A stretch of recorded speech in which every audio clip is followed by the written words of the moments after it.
Assalamualaikum warahmatullahi wabarakatuh. Halo, Siwa, namanya Warian. Perkenalkan, nama saya Rian.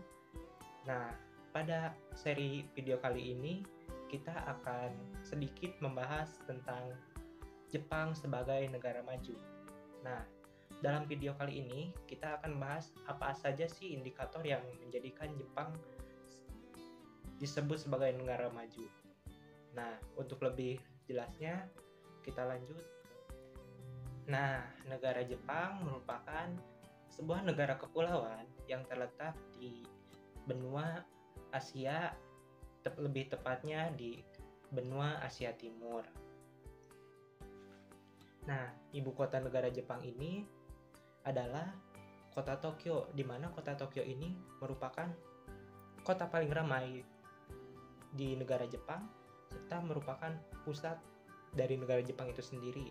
Dan di Tokyo ini sendiri terdapat beberapa ikon yang terkenal, yaitu yang pertama ada Tokyo Tower serta Gunung Fuji. Ikon-ikon itu mungkin sudah banyak dikenal di dunia. Jepang memiliki iklim yang bervariasi, dari iklim benua lembab di Hokkaido hingga subtropis lembab di Okinawa. Jepang memiliki sumber daya mineral yang terbatas, karena itu Jepang sangat bergantung pada bahan mentah dan bahan bakar hasil impor dari negara lain. Kini, Jepang merupakan salah satu sebuah pengekspor budaya.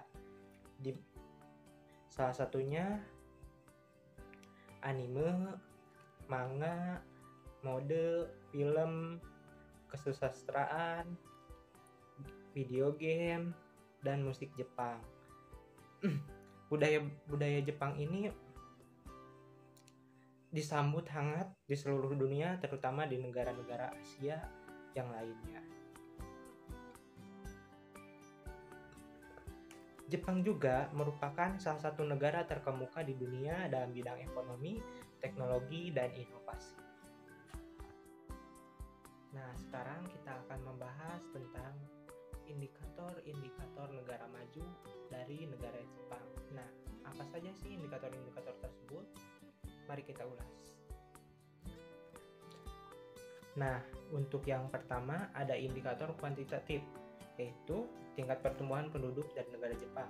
Tingkat pertumbuhan penduduk negara Jepang yaitu sebesar minus 0,41% perkiraan pada tahun 2022. Nah, untuk angka kelahirannya sendiri di negara Jepang yaitu sebanyak 6,9 kelahiran per 1000 penduduk perkiraan pada tahun 2022. Jumlah penduduk negara Jepang sebanyak yaitu 123.700.000 jiwa pada tahun 2022. Jepang adalah salah satu negara maju di Asia, tetapi mengalami penurunan jumlah penduduk yang signifikan dalam beberapa dekade terakhir. Hal ini disebabkan oleh beberapa faktor. Yang pertama adalah angka kelahiran yang rendah di negara Jepang, serta penduduk di negara Jepang sendiri lebih memilih untuk bekerja dibandingkan untuk berkeluarga. Nah, yang selanjutnya ada piramida penduduk dari negara Jepang. Piramida ini mencakup angka tanggungan hidup, usia harapan hidup, dan lain-lain.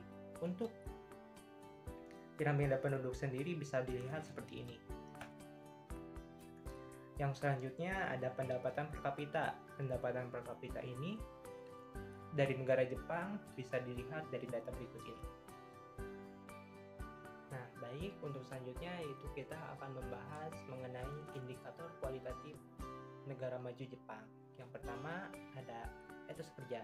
Etos kerja negara Jepang, para penduduknya itu mereka ulet serta penggiat kerja.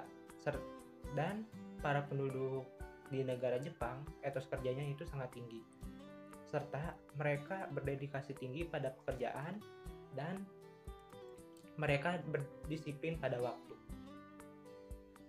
Sehingga negara Jepang ini dikategorikan sebagai negara maju. Nah, untuk indikator yang kedua, indikator kualitatif yang kedua yaitu kualitas pendidikan.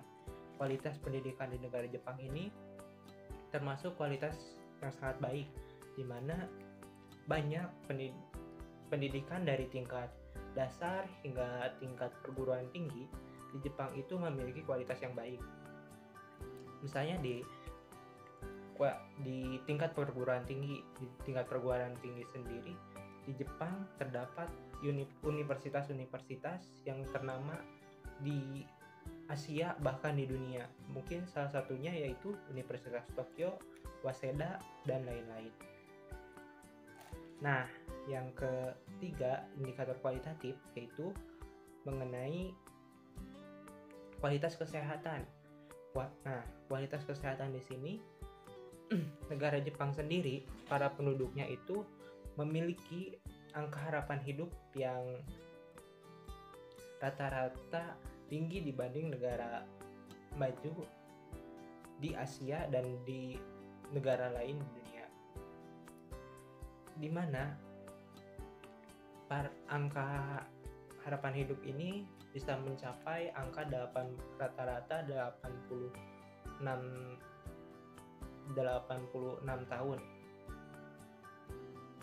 Nah, kualitas kesehatan di sini dipengaruhi oleh beberapa faktor. Yang pertama ada dari pelayanan kesehatan dari pemerintah Jepang, di mana pemerintah Jepang memberikan subsidi yang sangat baik untuk para penduduknya, subsidi kesehatan yang sangat baik untuk para penduduknya. Bahkan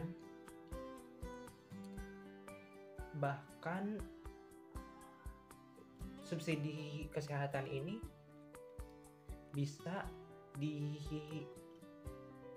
diakses oleh semua orang, baik itu orang yang diakses oleh semua orang yang tinggal di Jepang, baik itu orang negara Jepang itu sendiri maupun dari orang dari negara asing.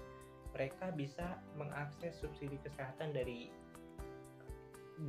pemerintah Jepang dengan sangat baik. Oleh karena itu, kualitas kesehatan negara Jepang ini dikategorikan sebagai negara maju. Adapun dari pola lainnya yaitu kualitas kesehatan di Jepang ini dipengaruhi oleh kualitas hidup serta kualitas hidup, di mana kualitas hidup penduduk di Jepang ini mereka itu menerapkan hidup sehat. Contohnya saja mereka banyak yang masih menggunakan sepeda untuk berpergian. Nah, yang selanjutnya yaitu mereka sering menerapkan pola hidup sehat seperti makan teratur, makanan bergizi, dan olahraga. Nah, yang selanjutnya indikator kualitatif yaitu mengenai ilmu pengetahuan dan teknologi. Nah, di sini siapa sih yang nggak tahu ilmu pengetahuan dan teknologi dari negara Jepang? Misalnya ilmu teknologinya dari negara Jepang ini sangat diakui oleh dunia. Misalnya dari robotik serta dari perkembangan teknologi di bidang transportasi. Salah satu contohnya di bidang transportasi ada yaitu kereta Shinkansen atau sering disebut kereta cepat. Nah, Jepang ini salah satu pengembang pertama dari kereta cepat sendiri yang ada di dunia. Nah, ilmu pengetahuan di Jepang ini sangat meningkat pesat dan sejajar dengan negara-negara superpower di dunia seperti Amerika dan Cina dan lain-lain. Nah, dalam bidang teknologi ini Jepang juga sangat terus upgrade dan mengembangkan dari bidang ini. Mereka terus berinovasi dalam bidang ilmu pengetahuan dan teknologi ini sendiri. Terus yang selanjutnya yaitu ada kondisi perekonomian dari negara Jepang. Nah, kondisi perekonomian negara Jepang sendiri ini, negara Jepang merupakan salah satu negara maju di dunia, tetapi negara Jepang ini memiliki sumber daya yang tergolong cukup terbatas. Nah, oleh karena itu negara Jepang sendiri untuk memenuhi kebutuhan sumber daya alamnya, misal dari biji besi, minyak bumi, dan lain-lain, mereka mengimpor dari negara lain.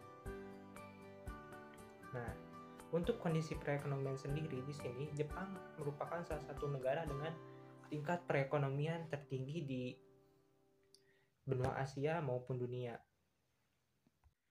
Nah, sehingga negara Jepang sendiri dalam perekonomiannya mereka mengandalkan perekonomian di bidang ekspor dan industri. Salah satu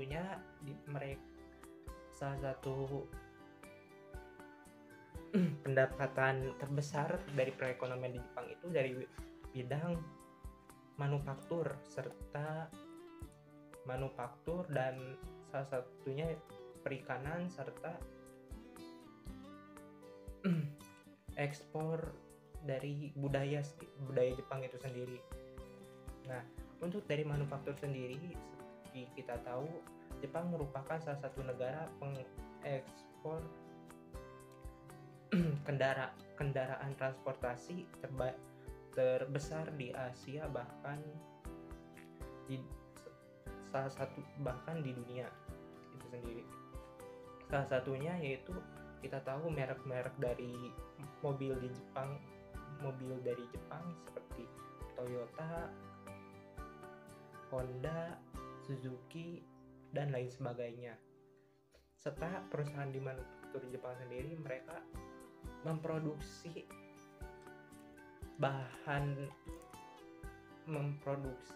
dan mengekspor bahan jadi dan bahan setengah jadi dari sebuah kendaraan itu sendiri, misalnya dari suku cadangnya dan lain-lain. Nah, untuk dari bidang perikanan sendiri, Jepang merupakan salah satu pengekspor ikan terbesar di dunia, yaitu mereka mengekspor ikan-ikan seperti ikan salmon dan lain sebagainya. Serta untuk di bidang budaya sendiri, Jepang terkenal dari bidang animasinya seperti produk anime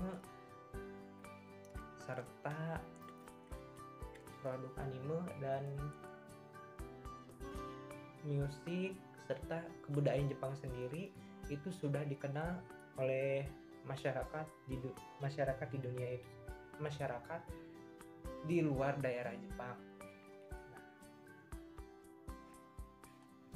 Mungkin cukup sekian yang bisa saya sampaikan. Mohon maaf apabila ada kekurangan dan kesalahan. Apabila ada kritik dan saran boleh dicantumkan. Terima kasih dan sampai jumpa. Arigatou gozaimashita.